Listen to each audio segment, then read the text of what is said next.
Welcome to the Wayne County Department of Health, Veterans, and Community Wellness Services Division Emergency Preparedness Program Just-in-Time Training for Points of Dispensing. In the event of a public health emergency, response efforts may dictate the need to open points of dispensing sites, or pods, to dispense medication or administer vaccinations to the public. Pod operations are managed primarily by pod staff who must complete extensive emergency preparedness training prior to their deployment. Just-in-time training, also known as JITT, provides a comprehensive overview of the roles and responsibilities of pod staff and what to expect in the event of an emergency requiring the use of pods.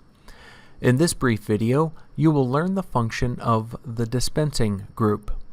Within the incident command structure, the dispensing group is located in the operations section and reports directly to the pharmacy staff coordinator. Before you assume your position, it is important to identify who your pharmacy staff coordinator is, as this person serves as the point of contact for addressing any needs or concerns you might have. The pharmacy staff coordinator reports to the operations section chief. It's good to know who this person is too, but understand that you do not report to this person unless your direct supervisor tells you to. As you can see from this graphic, the clients will follow a predetermined flow path through the pod. Upon their arrival, they encounter greeter triage staff who will direct them to the appropriate area for treatment. Clients needing special assistance may be directed to the Special and Functional Access Needs area. Otherwise, clients will report to Station 1, Forms and Check-in, to ensure that their forms have been filled out completely and correctly. Clients will take their completed forms to the screening station, where the information is reviewed and the appropriate medications are identified. Once the forms have been screened, clients will go to dispensing, where they will receive their medications. Since this is the station you've been assigned to for this operational period, let's take a closer look at this function. The dispensing station is where clients will come to get their medications as identified on their NAF forms. Here we see a NAF form for the Doe household. On the right-hand side, you will find the medications that are recommended for each person on the form based on the answers they provided. Your job is to fill the order.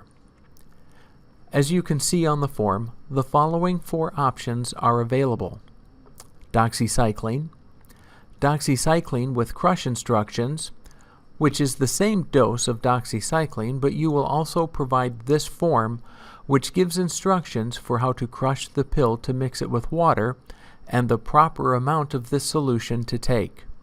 The 2 remaining options are ciprofloxacin and do not dispense.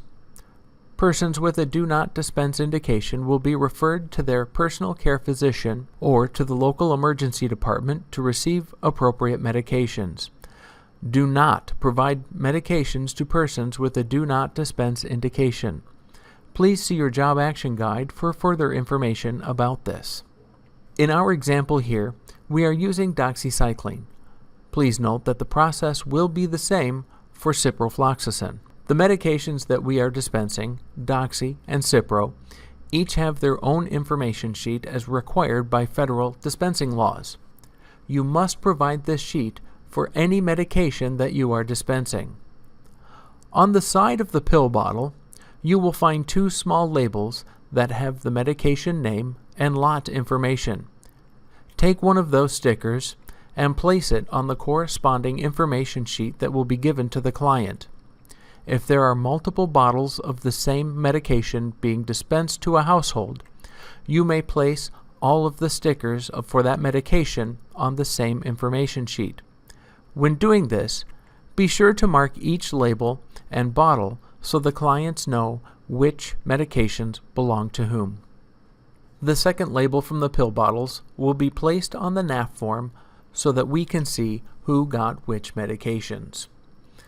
If there were any persons listed on the form with the X, or do not dispense indication, be sure to remind the client that they will need to contact that person's personal care physician or go to the local emergency department to receive appropriate medications, as this person has medical conditions which prevent us from being able to provide doxycycline or ciprofloxacin to them. Once the dispensing is complete, the NAF form is kept at your station and is not returned to the patient. There is a high likelihood that members of the media may show up at your pod site. If this happens, the pod manager must be notified immediately. This will be done by notifying your immediate supervisor, who, in turn, will send the message up the chain of command. News media will not be given access to the points of dispensing due to healthcare information privacy laws and our need to maintain facility security. All media inquiries will be directed to the Public Information Officer at the Public Health Operations Center. The pod manager will have all of the necessary contact information for this person and will provide it to the media representative. No member of the pod staff, whether they be a county employee or a volunteer, will make statements nor provide any information to the media. A member of the public information team will assist the media. It is the desire of the Wayne County Department of Health, Veterans, and Community Wellness to make every effort to work with all media and associated deadlines. If you have not done so already, take a few minutes to review the information on the Job Action Guide for your specific position. This important document will tell you who your direct supervisor is and what your general duties are, list the steps you should take at the beginning of your operational period, list the job actions you should be performing throughout the course of your operational period, list the steps you should take at the end of your shift after your supervisor indicates you have been relieved, and list all of the forms and reference documents you will need during the performance of your duties. This concludes the just-in-time training for the dispensing group. If you still have questions about your job function, please contact your pharmacy staff coordinator. Thank you for serving today.